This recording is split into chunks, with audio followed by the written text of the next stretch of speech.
Hola, bienvenidos a las videosesiones de dirección financiera aplicada. Estamos en la sesión 147, en el capítulo 7, el ejercicio 10, rentabilidad y riesgo de diferentes acciones y el IBEX 35. Bien, vamos a nuestra plantilla.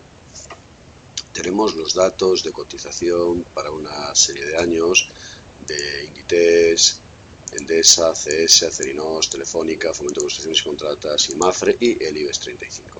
Tenemos datos de cotización desde junio del 11 a junio 16, 5 años por lo tanto, y queremos calcular la rentabilidad media mensual, la varianza mensual, la desviación típica mensual de cada uno de ellos, de cada uno de sus activos, y también la rentabilidad anual y la desviación típica anual. Lo vamos a hacer como lo hemos hecho en el caso de Inditex, en ejercicios anteriores, y también de forma alternativa con funciones array.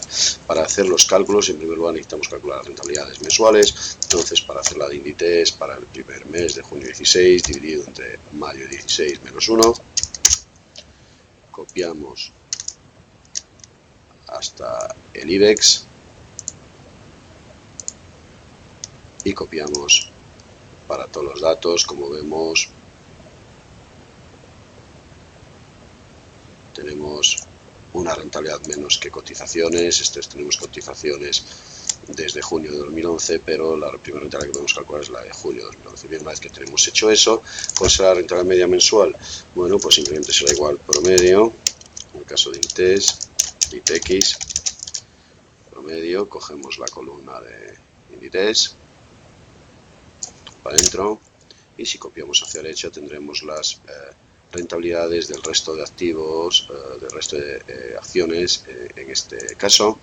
Bien, la varianza la calcularemos con la función var.p. Lo mismo, cogemos los rangos de rentabilidades de Inditex y la desviación típica. Podemos calcularla como la raíz, pero vamos a hacerlo con desves.p de los datos de Inditex. Una vez que tenemos varianza mensual y desviación típica mensual para Inditex, bueno, lo copiamos para el resto de activos, formato. ¿Cómo calculamos rentabilidad anual? Multiplicando la rentabilidad media mensual por 12 y la desviación típica mensual multiplicando la desviación típica, anual, multiplicando la desviación típica mensual por, recordar, raíz de 12. No calculamos la varianza anual porque no es una variable, un resultado que no sea de nuestro interés. Entonces lo calculamos en términos anuales, la rentabilidad y la desviación típica. Bien, podríamos haberlo hecho directo. Para hacerlo así, fijémonos, hemos tenido que apoyarnos, por ejemplo aquí, en las columnas de rentabilidades. Esto es, hemos tenido que calcular este montón de datos de rentabilidades para poder calcular las rentabilidades medias, etcétera. Se podía haber hecho directamente con funciones array. Es lo que vamos a hacer ahora. Vamos a calcular la rentabilidad media mensual, la varianza mensual y la desviación típica mensual directamente con los cálculos de precios, de cotizaciones, sin necesidad de calcular las rentabilidades. Entonces, bueno, ¿cómo será la rentabilidad media mensual? Será igual promedio. Cogemos el rango de cotizaciones desde la última, a la segunda, dividida entre el rango de cotizaciones desde la penúltima a la primera, ¿de acuerdo? De forma que va a hacer el promedio de ir dividiendo un elemento entre el otro. Esto es primera cotización entre segunda cotización entre tercera, etcétera, etcétera, y menos 1, control shift enter, y ya tenemos ese promedio. Sabemos que es el mismo que tenemos arriba. Es una función tipo array que se puede copiar sin problema ninguno.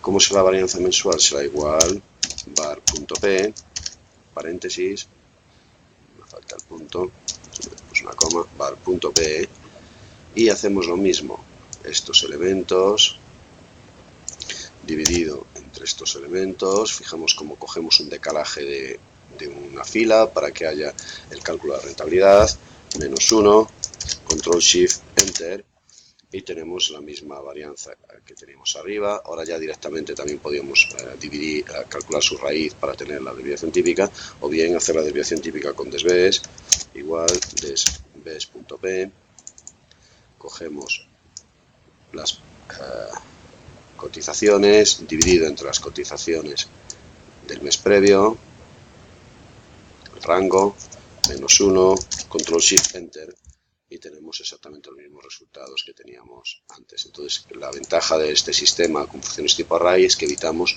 el engorro de calcular este montón de datos que tenemos aquí. Imaginemos que tuviéramos más acciones, tendríamos aquí un montón de cálculos realizados que no nos hacen falta si solo nos interesan los resultados finales, no nos hace falta si utilizamos funciones tipo array. Bien, hemos hecho un gráfico en el cual podemos ver la desviación típica en el eje X y la rentabilidad en el eje Y.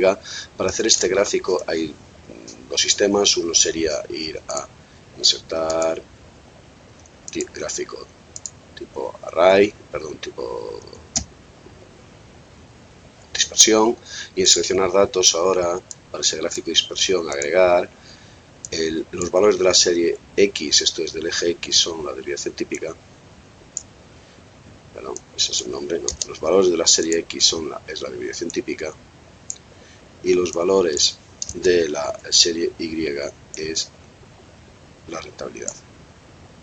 Y ahí tendríamos, como vemos, es el mismo que tenemos aquí abajo, el mismo gráfico, observemos, vale, vamos a cancelar. La otra alternativa, para hacerlo directamente, necesitamos que la desviación típica esté por encima, sea una serie anterior, entonces cogemos los dos. El primero es el que va a considerar el serie X, insertamos gráfico de dispersión y ya lo hacemos, pero necesitamos tener primero la desviación típica porque es el que va a considerar serie X, pero una vez que lo hagamos la podemos volver a su sitio y ya está. Esto es, o bien hacemos ese truco, o bien ya al hacerlo directamente ya ponemos la desviación típica antes, o bien hacemos el gráfico desde cero, esto es añadiéndole los datos en seleccionar datos. Bien, este gráfico además, este es el dato de Inditex, ITX, pues lo marcamos, botón derecho, agregar llamada de datos, y esa llamada de datos lo que vamos a hacer es decirle que se llama igual ITX, Inditex. Y ese dato concreto lo volvemos a coger, solo ese dato, formato de punto de datos. A ese dato le vamos a decir que queremos que tenga, que su marcador sea diferente, sea por ejemplo un rombo de más tamaño y el relleno que sea sólido de color rojo, por ejemplo. Y así tenemos personalizado, en este caso podemos separarlo un poquito, el dato de Inditex. Eso es lo que hicimos aquí, señalamos el dato de Inditex y el del IBEX 35. Como observamos, Inditex tuvo una rentabilidad muy superior al IBEX 35, 2,21 sobre 0,14, e incluso tuvo una desviación típica mejor que el IBEX 35.